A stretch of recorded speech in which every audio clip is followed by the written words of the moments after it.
हाँ जी, तो स्टूडेंट्स ये रही आपकी एक्सरसाइज 1.1 का क्वेश्चन नंबर 3, जिसमें वो कह रहा है कि for z belong to complex number, यानी कि एक ऐसा मतलब कि हमारे पास वेरिएबल है जो कि बिलोंग करता है कॉम्प्लेक्स नंबर के साथ, यानी कि उसका रिश्ता यानी तल्लुक उसका कॉम्प्लेक्स नंबर्स के साथ है। ठीक है, ये सी कॉम्प्लेक्स नंबर का साइन होता है और ये ई को हम बिलोंग टू पढ़ते हैं। ठीक है, शो डैट ज़ाहिर कीजिए कि फर्स्ट टर्म उसने जो आपका फर्स्ट क्वेश्चन दिया हुआ है वो ये है z plus z bar over two is equal to real number होना चाहिए आपके पास जी का। ठीक है जी, अब बच्चों आपने जी को वही लेट कर लेना, हम लेट कर लेते हैं। z इज़ इक्वल टू हमारे पास है, जैसा कि मैंने आपको बताया था प्रीवियस क्वेश्चन नंबर 2 में, आप इसको x प्लस आयोटा वाई ले सकते हो, कोई भी वेरिएबल नेम दे सकते हो, ए प्लस आयोटा बी, क्योंकि मैंने देखा है कुछ आपके जो मतलब के क्वेश्चन को सॉल्व करने वाले हैं वो ए और बी लेते हैं। बच्चों ये चीज़ मैटर नहीं करती, आपने बस उसका एक स्पेसिफिक लेट करना होता है। ठीक है, स्पेसिफिक टर्म बनानी होती है। तो अब हमने ये चीज़ लेट कर लिया, यहीं से हम आप हर क्वेश्चन में एक दफ़ा ये मेंशन करोगे, यानी कि आपके पेपर में अगर ये क्वेश्चन आता है तो कोई एक आएगा ना, चारों के चारों इकट्ठे तो नहीं ना आ जाएंगे। तो आपने ये स्टेप करना है, ये जो मैं ऊपर कर रहा हूँ एक दफ़ा। ठीक है, तो आपने कहना let z is equal to x plus iota y, लिहाजा अगर ये z हमारे पास इसके बराबर है, इसका मतलब z बार किसके बराबर होगा, z बार मैंने आपको बताया था जब हम बार लेते हैं यानी कि कॉन्जुगेट लेते हैं तो उसका मतलब होता है हम कॉम्प्लेक्स नंबर के अंदर जो इमेजिनरी नंबर होता है उसका साइन चेंज कर देते हैं। इमेजिनरी नंबर मतलब कि जिसके साथ आयोटा है तो उसके साथ प्लस का साइन है, यानी कि अब ये माइनस के साइन में कन्वर्ट हो जाएगा। तो ये हमारे पास आ गया क्या बच्चों, z बार। अब मैं आपको बताता चलूँ, ऐसे क्वेश्चंस में बच्चों हमने कोई एक साइड लेनी होती है, दूसरी साइड को प्रूफ कर देना होता है, ऐसे नहीं कि दोनों साइड को सॉल्व करने बैठ जाओ, ये चीज़ बिल्कुल गलत होता है, रॉन्ग प्रोसेस होता है ये। तो मैं यहाँ पे लेफ्ट हैंड साइड लूँगा क्योंकि ये ज़्यादा कॉम्प्लेक्स नज़र आ रही है, मतलब सॉल्व होने वाली। दूसरी तो देखो डायरेक्ट कह रही है रियल नंबर ऑफ जी, ये तो हमारा प्रूफ करने का तरीका ही नहीं है, इस फॉर्म से हम इस फॉर्म में आ ही नहीं सकते, हमें इस फॉर्म से इस फॉर्म में जाना होगा। तो मैंने इसी वजह से लेफ्ट हैंड साइड ले लिया। अब ज़रा गौर कीजिएगा, लेफ्ट हैंड साइड मेरे पास आ गई z plus z bar divided by two. तो ज़रा गौर करो बच्चों, क्या होगा, जी की वैल्यू पुट करो, क्या है हमारे पास एक्स प्लस आयोटा वाई। जी बार भी आपने जब ऐसे निकाला होगा अपने क्वेश्चन के इस जगह पे, मतलब लेफ्ट हैंड साइड लेने से पहले, तो आपको पता होगा पहले से लेके रखा हुआ है, तो डायरेक्ट पुट ही करोगे बस एक्स माइनस आयोटा वाई। ठीक है जी, ये मैंने जी बार की जगह पुट कर दिया डिवाइडेड बाई टू। अब बच्चों ज़रा गौर से देखें, प्लस आयोटा वाई और माइनस आयोटा वाई आपस में कट गए। ठीक है जी, अब ये बन रहा है two x divided by two, तो क्या आ गया हमारे पास, टू से कट गया और सिंपल एक्स आ गया। अब बच्चों आपको पता होना चाहिए ये जो सिंपल एक्स है, आपको मैंने बताया था जो एक्स प्लस आयोटा वाई होता है, इसमें जो एक्स होता है वो एक रियल नंबर होता है, जिसके साथ आयोटा होता है वो एक इमेजिनरी नंबर होता है, और अगर पूरी टर्म को पढ़ा जाए तो ये कम्प्लेक्स नंबर होता है। ठीक है जी, अब इसमें अगर सिंपल एक्स रह गया ना तो इसका मतलब ये एक रियल नंबर है। तो अब आप इसको लिख सकते हो कि ये जी के अंदर जो रियल नंबर है वो हमें आंसर में मिल रहा है। ठीक है, जिसका ये मतलब है। अब हम इसको कह रहे हैं कि ये जो हमारे पास आंसर आ रहा है वो जी का रियल नंबर है, जी के अंदर कौन सा रियल नंबर था, एक्स था, तो वही हमारे पास आ रहा है। ठीक है, अगर 2x या 3x वगैरह आ रहा होता तो फिर हम ये नहीं लिख सकते थे, एग्जैक्ट रियल नंबर आ रहा है, डेट्स वाई हमने लिख दिया रियल नंबर ऑफ जी। तो that is equal to right hand side, hence proved. ये आप आगे लिख लीजिएगा। अब मैं नेक्स्ट क्वेश्चन लिखता हूँ। हाँ जी, तो स्टूडेंट्स ये आपका दूसरा क्वेश्चन है जिसमें वो कह रहा है कि z minus z bar over two iota is equal to imaginary number of z होना चाहिए। अब ये मैंने जी भी लिख दिया, जी लिख सकते हैं, लेकिन यार उसने ना आई एम सिर्फ इस्तेमाल करते हैं मैथ वाले। ठीक है, सिर्फ आई एम इस्तेमाल किया जाता है इमेजिनरी नंबर के लिए, यानी कि अब हमारे पास जो आंसर आना चाहिए ना इसको सॉल्व करने से, वो आयोटा वाला नंबर होना चाहिए, आयोटा वाई होना चाहिए। ठीक है, ये चीज़ यहाँ से जाहिर होती है। तो लिहाजा मैं अब फिर से इसको लेफ्ट हैंड साइड को लूँगा। ठीक है, और इसको सॉल्व करूँगा। तो देखें z माइनस, एक दफ़ा तो हम एज इट एज लिखेंगे जैसे हमें टर्म दी गई है, two iota which is equal to, अब देखो z मेरे पास किसके बराबर था, x प्लस आयोटा वाई, यानी इस क्वेश्चन को भी करने से पहले आप ये वाले दो स्टेप ऊपर पहले करोगे, बाद में पुटिंग करोगे इसके अंदर, फिर x plus iota y minus z bar हमारे पास किसके बराबर है, x माइनस आयोटा वाई। अब आपको ब्रैकेट का इस्तेमाल करना पड़ेगा क्योंकि बाहर माइनस का साइन है, उसके बाद बटे में है हमारे पास टू आयोटा। अब बच्चों आपको पता है माइनस का साइन अंदर वाले टर्म्स का साइन चेंज कर देगा, तो हमारे पास आ जाएगा x plus iota y minus x plus iota y, यानी कि माइनस जो है वो प्लस हो गया, प्लस माइनस हो गया। अब देखो एक्स एक्स से कैंसल आउट हो रहा है। ठीक है, और नेक्स्ट हमारे पास क्या बन रहा है, देखो ये आ रहा है two iota y divided by two iota. ठीक है जी। अब इससे क्या होगा, 2 आयोटा ओवर 2 आयोटा से कैंसल आउट हो जाएगा। तो अगर ये कैंसल आउट हो गया तो इसका मतलब हमारे पास y आ रहा है, और आपको पता है y ही वो नंबर था जो आयोटा के साथ था। ठीक है, इस z की इक्वेशन में y ही एक वाहिद नंबर है जो आयोटा के साथ है, यानी कि ये एक इमेजिनरी नंबर है। इसमें x हमारे पास रियल नंबर है, y इमेजिनरी नंबर है। तो डैट्स वाई हमने ये चीज़ प्रूव कर दिया, हमारे पास रिजल्ट में y आ रहा है, लेकिन हमने ये चीज़ आगे मेंशन भी करनी है ना, ये imaginary number of z equation है। तो इसको लिख दिया जाएगा आई एम ऑफ z। मैंने आपको बताया था ये g मैंने गलती से लिखा है, मैथ में बस इमेजिनरी नंबर को मेंशन करने के लिए आई एम लिखा जाता है। अब इसका मतलब ये है कि z की जो इक्वेशन है उसमें जो इमेजिनरी नंबर है वो हमारे पास रिजल्ट में है, और देखो y ही हमारे पास आया। तो ये आपका आंसर आ गया। दूसरी जो उसका अब थर्ड हम सॉल्व करते हैं। हाँ तो बच्चों ये इसका थर्ड पार्ट है जिसमें वो कह रहा है कि z की मैग्नीट्यूड का स्केयर बराबर होना चाहिए z डॉट z बार के। ठीक है जी। अब ये एक ऐसा क्वेश्चन आ गया जिसमें हमें दोनों साइड्स को सॉल्व करना पड़ेगा। रीज़न उसकी साफ नज़र आ रही है क्योंकि ये दोनों साइड में से कोई भी जो साइड है वो सिंपल फॉर्म में नहीं है, यानी कि दोनों जो है वो अभी कम्प्लेक्स फॉर्म में, जिन्हें हमें थोड़ा सॉल्व करके ही आंसर नज़र आएगा।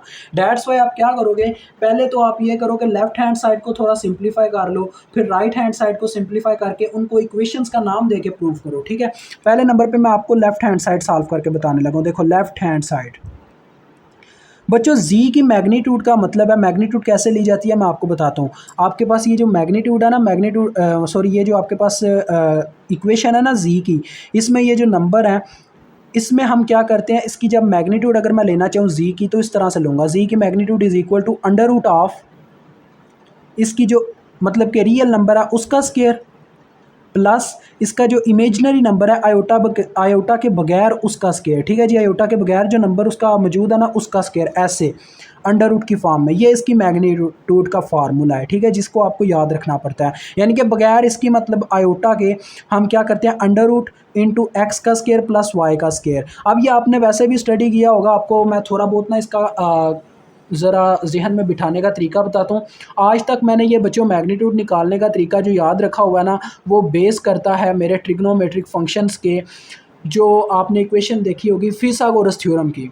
ठीक है, Pythagoras theorem C square is equal to A square plus B square, आपको याद होगा। वो फार्मूला मेरे जहन में आज तक कह लो डिले करता है, यानी कि हर वक्त घूमता होता है। तो डैट्स वाई मेरे जहन में ये फार्मूला हर वक्त बैठा रहता है। तो मैग्नीट्यूड निकालने का ये तरीकाकार है। अब देखो हम पहले तो ये चीज़ यहाँ पे लिखेंगे कि हमारे पास हमने करना क्या है, z की मैग्नीट्यूड का स्केयर लेना है।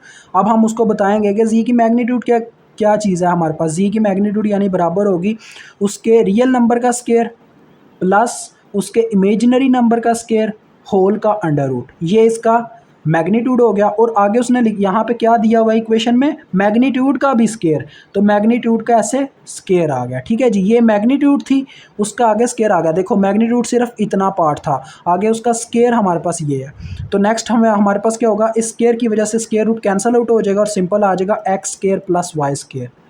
ये हमारे पास लेफ्ट हैंड साइड आ गई। अब आपने क्या करना है, इसको इक्वेशन 1 का नाम दे देना। ठीक है, बाद में ताकि आप कह सको according to equation 1 and equation 2 we have to prove that z की मैग्नीट्यूड का स्केयर बराबर है z डॉट z बार के। ठीक है जी, ये चक्कर होता है। अब हम लेंगे राइट हैंड साइड को, क्योंकि दोनों को सिंप्लीफाई करना पड़ रहा है। अब राइट हैंड साइड आ गई, तो राइट हैंड साइड है क्या, z dot z bar which is equal to z हमारे पास बच्चों क्या है, देखो z हमने लेट किया था x प्लस आयोटा वाई के, तो ये आ गया x plus iota y. z bar हमारे पास क्या है, x माइनस आयोटा वाई के इक्वल, ये आपने लिख लिया।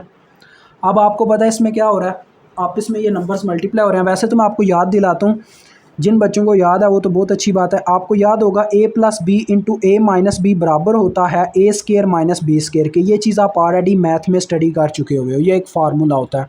यही यहाँ पे हो रहा है, देखो x plus iota y x minus iota y, यानी कि a और b हैं ये दोनों, यानी कि दो सेम नंबर है, एक की तरफ प्लस है दूसरे की सेंटर में माइनस है। डैट्स वाई ये वही फार्मूला अप्लाई हो रहा है। अदरवाइज़ आप इनको मल्टीप्लाई करवा के भी चेक कर सकते हो। देखो मैं मल्टीप्लाई करके दिखाता हूँ।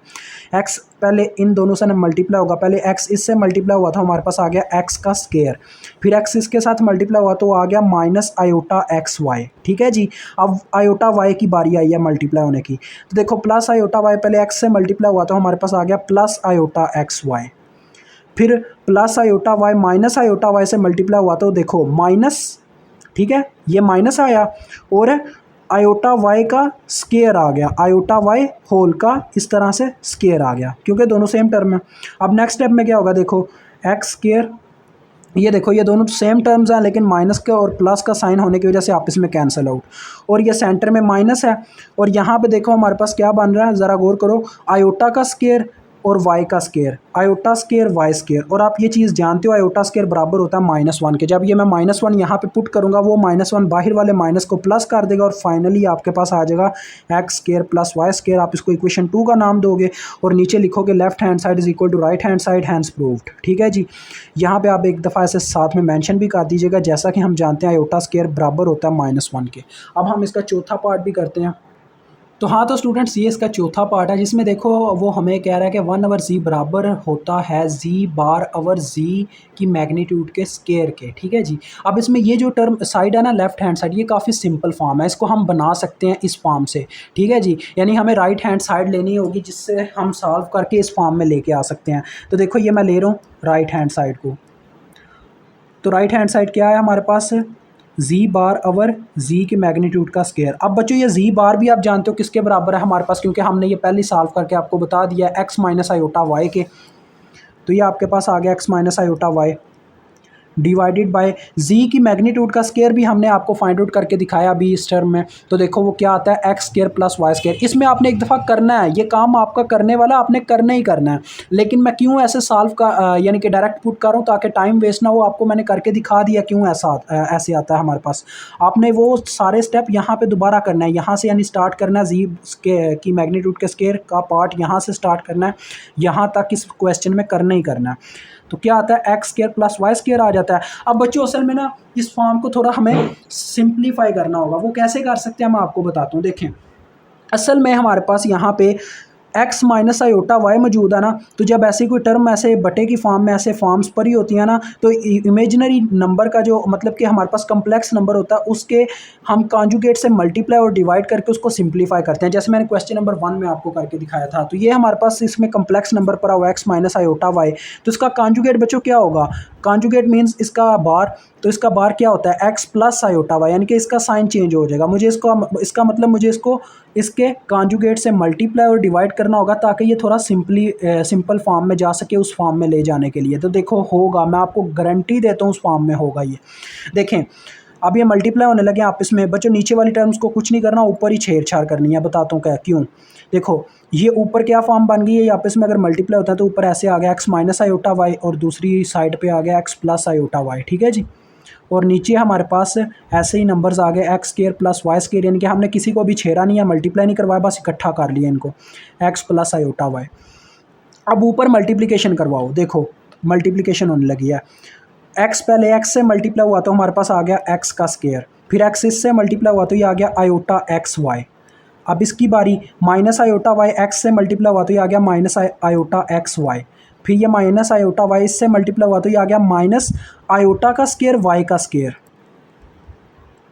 और नीचे अभी भी टर्म्स एज इट एज हैं, उनको कुछ भी नहीं करना, मल्टीप्लाई नहीं करवाना।